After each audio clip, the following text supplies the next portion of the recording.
Welcome back to our new video. आज की video में हम देखने वाले हैं स्कॉलर का अर्थ क्या होता है। स्कॉलर का मतलब है विद्वान, ज्ञानी या शिक्षित व्यक्ति। It's mean a person who is highly educated और has a deep knowledge in particular subject. For example, she is a scholar in ancient history.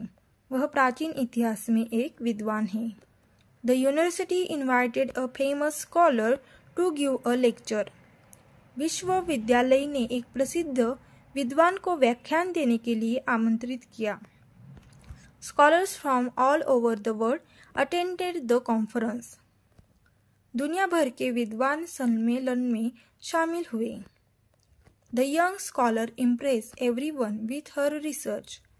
युवा विद्वान ने अपने शोध से सभी को प्रभावित किया। He is respected as a scholar in the field of mathematics. गणित के क्षेत्र में उन्हें एक विद्वान के रूप में सम्मानित किया जाता है। Scholars often spend years analyzing ancient texts.